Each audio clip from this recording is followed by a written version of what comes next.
샬롬. 오늘 나눌 말씀은 사울의 갑옷을 벗고 다윗의 돌을 들라라는 제목으로 말씀을 나누도록 하겠습니다. 영적 전쟁에 대한 말씀이고요. 이 영적 전쟁은 힘의 싸움이 아니라 말씀을 듣는 왕의 싸움이다 라고 부제를 정해봤습니다. 자, 오늘 우리가 나눌 주제는 영적 전쟁입니다. 그런데 우리가 흔히 생각하는 영적 전쟁은 귀신을 쫓아낸다든지 악한 영을 대적한다든지 기도할 때 어떤 강한 능력이 나타나는 것 정도로만 이해될 때가 많습니다. 물론 성경은 악의 영의 실제를 말하고 믿는 자들이 어둠의 권세를 대적해야 한다고 말합니다. 그러나 오늘 우리가 보려는 영적 전쟁은 그보다 더 깊은 차원입니다. 영적 전쟁은 단순히 어떤 악한 세력과 맞붙는 싸움이 아니라 하나님의 말씀을 듣는 싸움입니다. 더 정확히 말하면 하나님께서 왕으로 세우신 사람이 과연 하나님의 모든 말씀을 듣고 순종하는가? 아니면 겉으로는 싸우고 이기는 것처럼 보이지만 실제로는 하나님의 뜻을 놓치고 있는가를 드러내는 싸움입니다. 오늘의 출발점은 사무엘상 15장입니다. 사무엘이 사울에게 이렇게 말합니다. 여호와께서 나를 보내어 왕에게 기름을 부어 그의 백성 이스라엘 위에 왕으로 삼으셨은즉 이제 왕은 여호와의 말씀을 들으소서. 이 한 구절 안에 왕의 본질이 담겨 있습니다. 왕은 자기 마음대로 결정하는 사람이 아닙니다. 왕은 하나님의 말씀을 듣는 사람입니다. 하나님께서 사울을 왕으로 세우셨다면 사울의 첫 번째 의무는 통치가 아니라 청종입니다. 히브리어로 말하면 하나님의 모든 말씀, 곧 콜 다바르를 샤마한다라는 것입니다. 샤마, 히브리어 샤마는 단순히 소리를 듣는 것이 아닙니다. 귀로 듣고 마음에 새기고 몸으로 순종하는 것입니다. 그러므로 성경이 말하는 왕은 강한 사람이기 전에 듣는 사람입니다. 많이 가진 사람이기 전에 말씀 앞에 낮아진 사람입니다. 전쟁을 잘하는 사람이기 전에 하나님의 음성 앞에 멈출 줄 아는 사람입니다. 이것은 오늘 우리에게도 매우 중요합니다. 계시록 5장 9절, 10절 여기에서는 예수 그리스도께서 각 족속 방언과 백성과 나라 가운데에서 사람들을 피로 사서 하나님께 드리시고 그들로 하나님 앞에서 나라와 제사장을 삼으셨으며 그들이 땅에서 왕 노릇 할 것이라고 말합니다. 우리는 예수님의 피로 구속받은 왕과 제사장입니다. 그러나 여기서 중요한 질문이 생깁니다. 왕과 제사장이 되었다는 것은 무엇을 뜻합니까? 그것은 단순히 내가 존귀한 존재가 되었다는 뜻만이 아닙니다. 그것은 내가 이제부터 하나님의 말씀을 듣는 자로 살아야 한다는 뜻입니다. 왕은 말씀을 듣는 사람이고 제사장은 하나님께 드려진 사람입니다. 그러므로 왕과 제사장이라는 정체성은 권리의 언어이기 전에 순종의 언어입니다. 예수님께서도 이것을 보여주셨습니다. 요한복음 18장 37절에 빌라도가 그러면 내가 왕이 아니냐고 물었죠. 예수님은 내 말과 같이 내가 왕이니라고 대답을 하십니다. 그런데 예수님은 자신의 왕됨을 권력으로 설명하지 않으십니다. 내가 이를 위하여 태어났으며 이를 위하여 세상에 왔나니 곧 진리에 대하여 증언하려 함이로다. 이렇게 말씀하십니다. 예수님의 왕권은 진리에 대한 증언입니다. 그리고 예수님은 무릇 진리에 속한 자는 내 음성을 듣느니라고 하십니다. 여기서도 왕의 본질은 다시 듣는 것으로 돌아옵니다. 진정한 왕은 하나님의 진리를 말하고 그 진리에 속한 자들은 왕의 음성을 듣습니다. 그래서 요한복음 4장에서 예수님이 말씀하십니다. 영과 진리로 예배하는 자. 자, 우리가 다시 보아야 합니다. 우리는 영과 진리의 예배를 어떤 뜨거운 예배 분위기나 감정의 고조로만 생각하기 쉽습니다. 그러나 히브리적 관점에서 예배는 하나님 앞에 엎드리는 것이며 하나님의 뜻에 복종하는 것입니다. 히브리어로 예배와 연결되는 샤하는 몸을 낮추고 엎드리는 행위입니다. 그러므로 영과 진리로 예배한다는 것은 성령의 기름 부음 안에서 하나님의 진리에 복종하는 삶입니다. 하나님께서 찾으시는 예배자는 노래를 잘하는 사람 이전에 말씀을 듣는 사람입니다. 하나님께서 찾으시는 왕은 능력을 행하는 사람 이전에 진리 앞에 순종하는 사람입니다. 그런데 사울은 이 지점에서 실패했습니다. 사울은 겉으로 보면 부족한 사람이 아니었습니다. 그는 왕으로 기름 부음 받았습니다. 외모도 준수했습니다. 성령의 역사도 경험했습니다. 예언적 체험도 있었습니다. 전쟁에서도 여러 차례 승리했습니다. 사무엘상 14장을 보면 사울은 모압, 암몬, 에돔, 소바의 왕들, 블레셋 사람들과 싸웠고 향하는 곳마다 이겼습니다. 그는 힘센 사람과 용감한 사람을 보면 불러 모아 군대를 조직했습니다. 말하자면 사울은 외적으로 능력 있는 왕처로 보였습니다.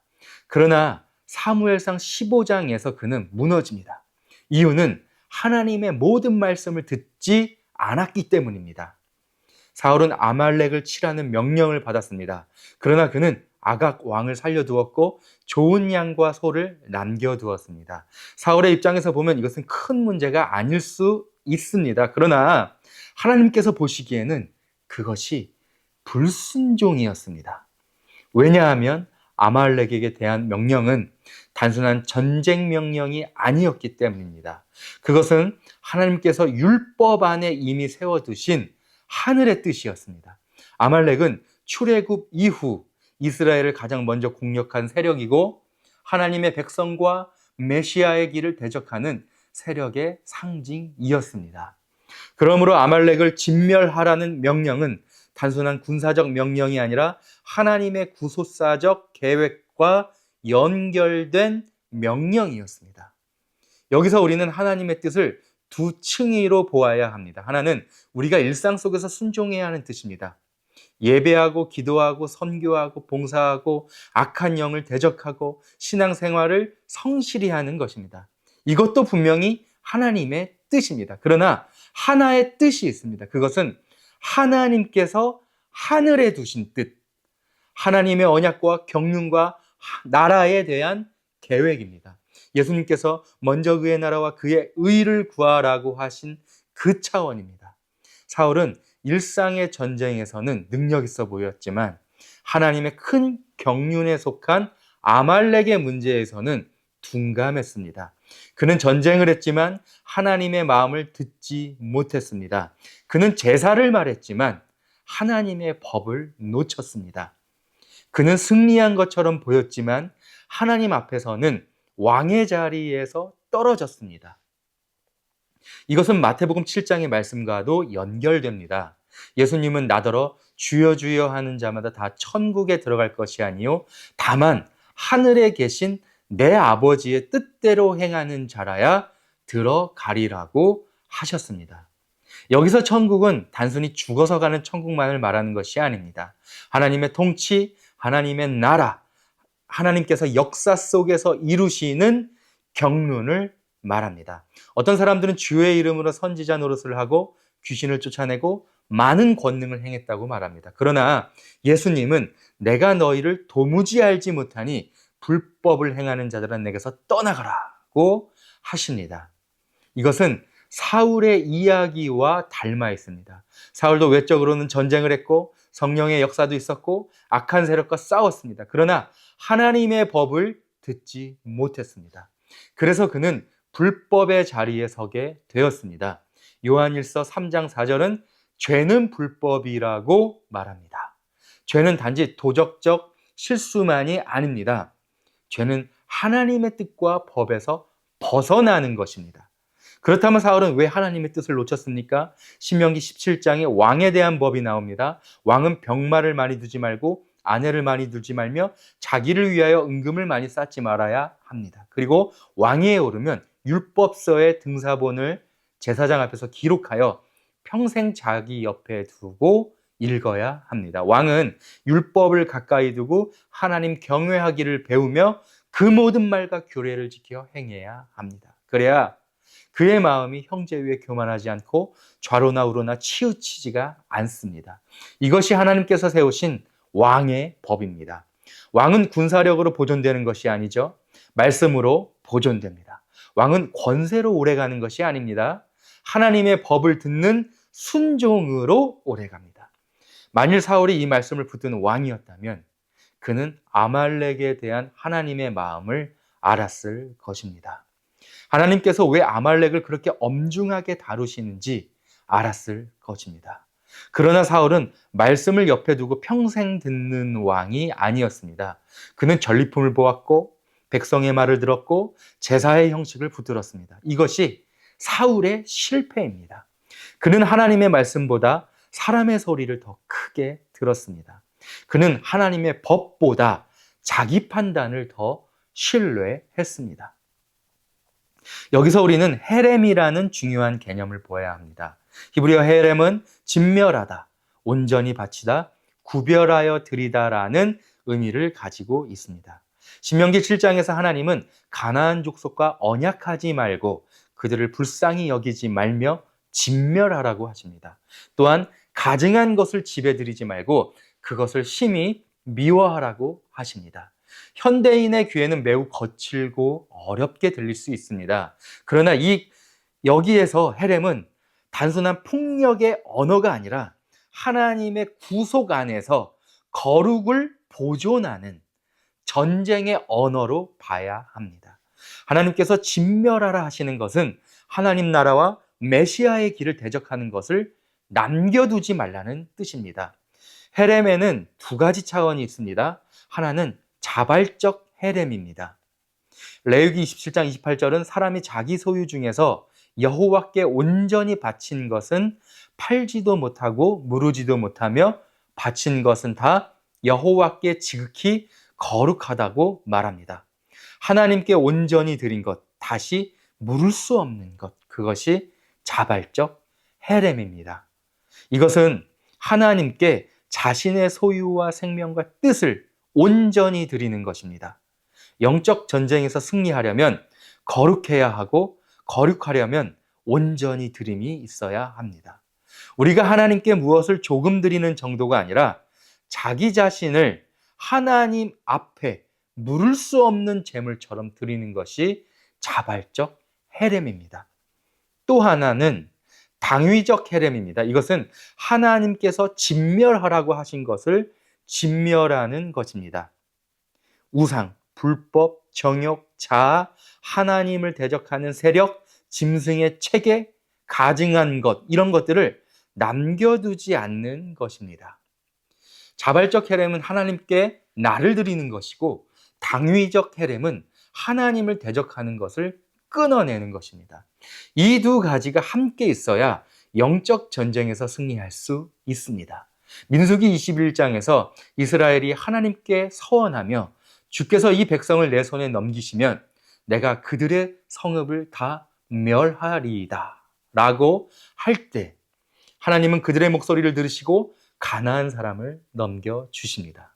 자발적으로 하나님께 자신을 드리는 백성이 당위적 헤렘을 구할 때 여호와의 전쟁이 일어납니다.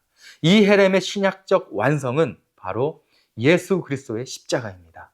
누가복음 9장 22절에서 예수님은 인자가 많은 고난을 받고 장로들과 대제사장들과 서기관들에게 버림받되어 죽임을 당하고 제3일에 살아나야 한다고 말씀하십니다.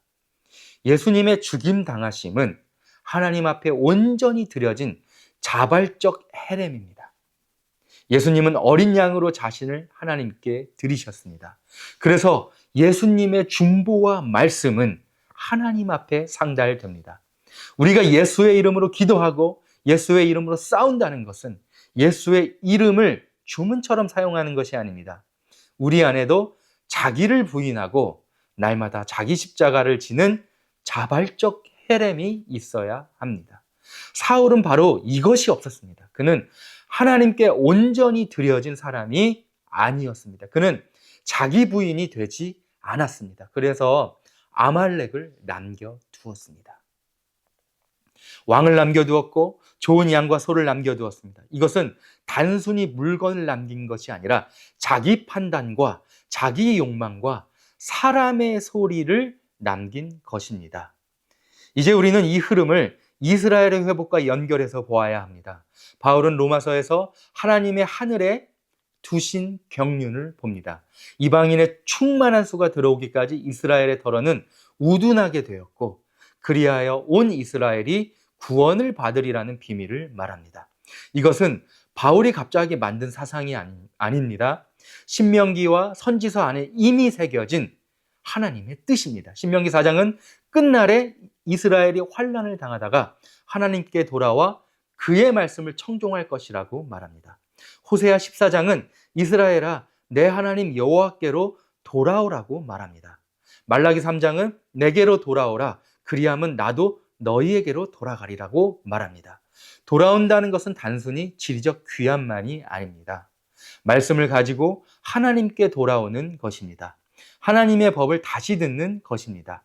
사울처럼 하나님의 뜻을 듣지 못해 무너진 자리에서 다시 말씀을 붙들고 돌아오는 것입니다.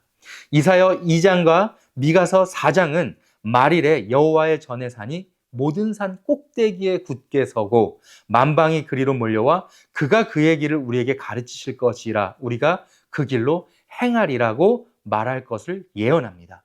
율법이 시온에서부터 나오고 여호와의 말씀이 예루살렘에서부터 나옵니다. 이것은 마지막 때 하나님께서 자신의 길과 법과 경륜을 다시 열어 가르치시는 사건입니다. 이스라엘의 회복은 단순히 한 민족의 회복만이 아닙니다. 하나님의 뜻과 길과 마음과 디자인이 회복되는 것입니다. 교회도 이 회복 안에서 자신을 다시 보아야 합니다. 이방 교회가 이스라엘을 대체했다고 생각하는 순간 교회는 하나님의 법을 놓칠 수가 있습니다. 사울처럼 하나님의 큰 뜻을 듣지 못한 채 자기 사역과 자기 승리와 자기 제사에만 머물 수가 있습니다. 말라기 3장의 온전한 11조도 이 흐름 안에서 다시 보아야 합니다. 온전한 11조를 창고에 드리라는 말씀은 물질의 차원을 포함하지만 그것으로만 끝나지 않습니다. 하나님의 창고는 히브리어로 오차르입니다. 곡식과 금과 은과 보물을 보관하는 곳입니다.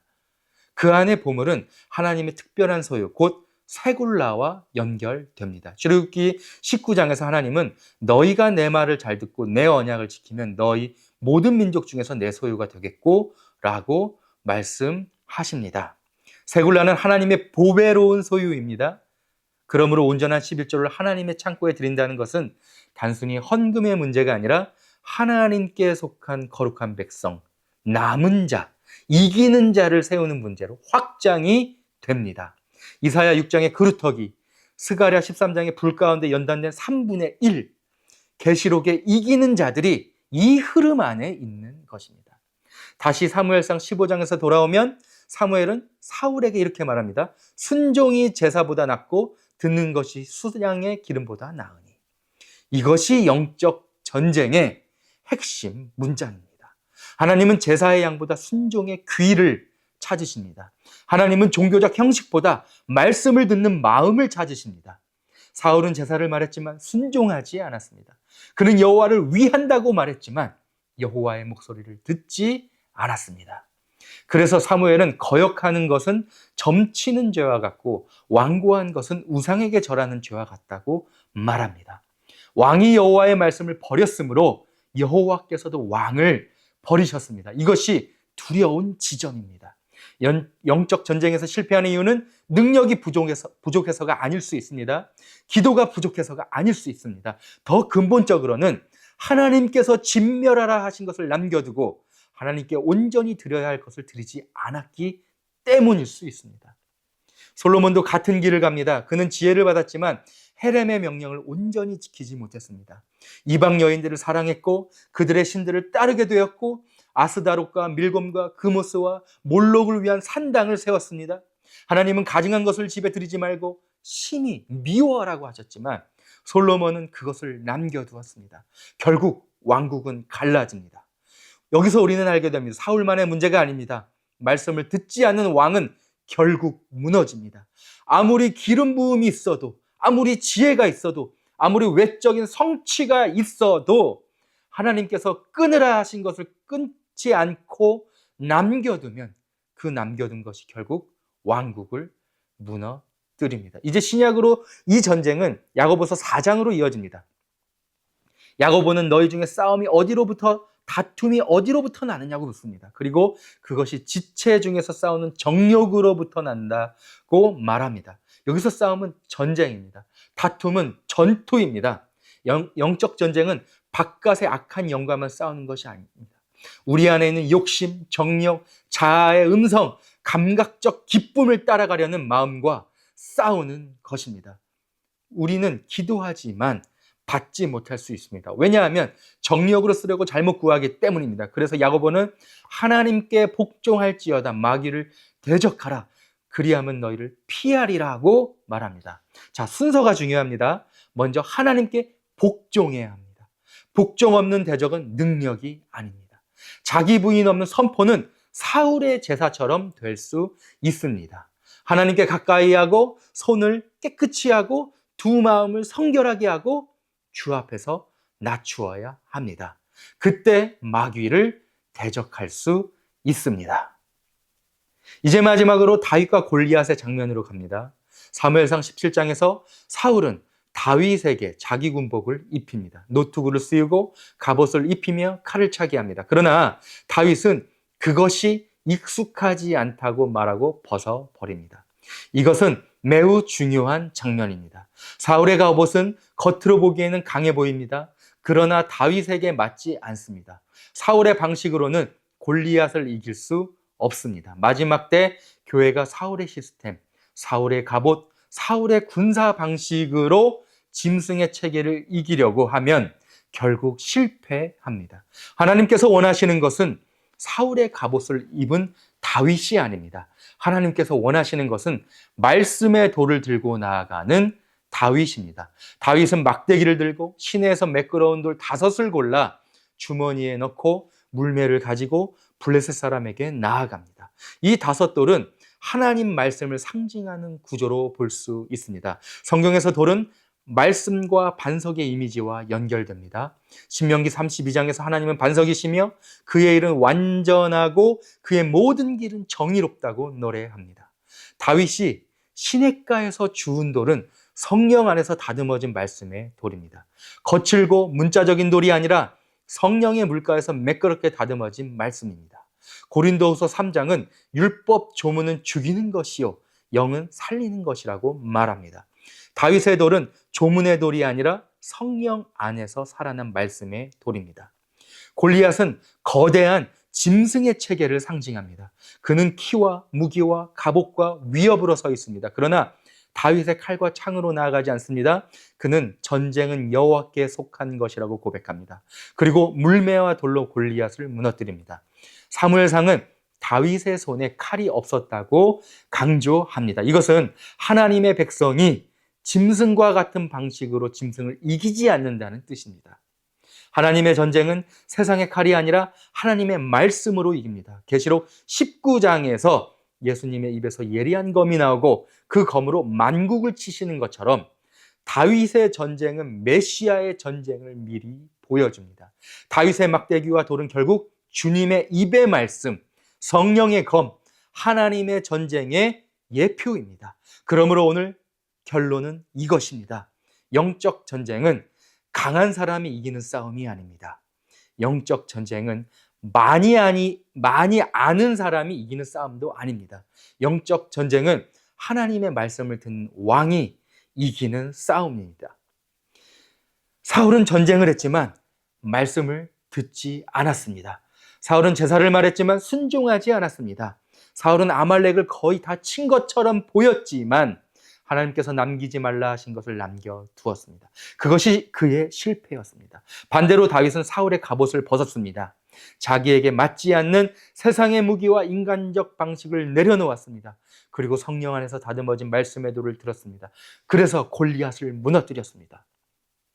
오늘 우리도 사울의 갑옷을 벗어야 합니다. 사람의 인정, 종교적 형식, 외적인 능력, 교회의 시스템, 사역의 성취, 숫자와 규모, 자기 판단과 자기 의를 벗어야 합니다. 그리고 다윗의 도를 들어야 합니다. 하나님의 말씀을 들어야 합니다.